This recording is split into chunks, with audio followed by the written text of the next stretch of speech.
Good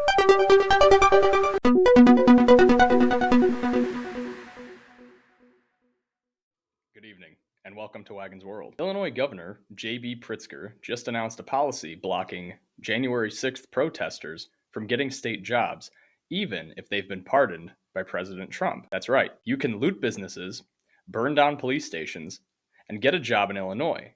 But if you waved an American flag at the Capitol, you're blacklisted for life. This is the criminalization of political opposition, plain and simple. Now let's talk about real threats to public safety. The FAA is facing a massive lawsuit for allegedly rejecting 1,000 highly qualified applicants just to meet DEI quotas.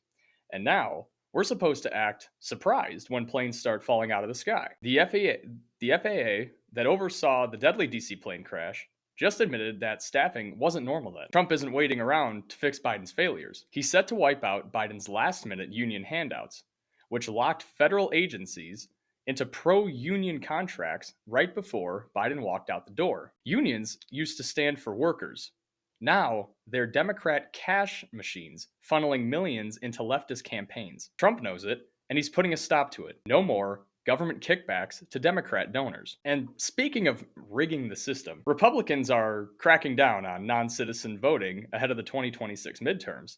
And guess what? Democrats are calling it voter suppression. Think about that. Making sure that only American citizens vote is suppression now. They fight voter ID, they fight proof of citizenship, and they screech every time Republicans try to enforce basic election integrity. Why? Because they need those illegal votes to win. Meanwhile, Trump is dropping the hammer on Biden's radical climate agenda. He just declared a national energy emergency, pulled the US out of the globalist Paris Climate Agreement, and slashed Biden's electric vehicle mandates that were crushing the working class. No more forcing Americans to buy EVs. No more handing out massive tax credits to the elite while middle-class Americans struggle to afford gas. And here's what the media won't tell you. Trump's first-term energy policies gave us record low gas prices and energy independence. Biden threw it all away, and now Trump is cleaning up the mess. More drilling, more pipelines, and a return to American energy dominance. Now let's talk trade. Starting this Saturday,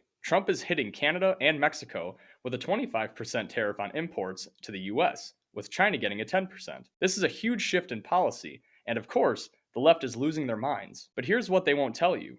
Trump did this before, and prices didn't skyrocket. When Trump left office in January of 2021, inflation was just at 1.4%. When Biden took over and printed trillions and we got record-breaking inflation, everybody didn't say a word. The left wants you to believe that tariffs will cause prices to explode, but the data says otherwise.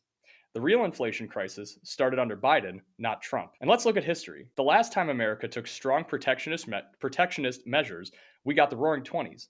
And after the Tariff Act of 1922, America saw an explosion in manufacturing job creation and economic growth. Domestic industries thrived because we weren't letting foreign countries undercut American workers. Trump understands this, which is why he's putting America first once again. And finally, Elizabeth Warren just got exposed by RFK Jr., no less. This so-called warrior against corporate greed just got grilled for taking over $5 million from Big Pharma and the health industry. Imagine that.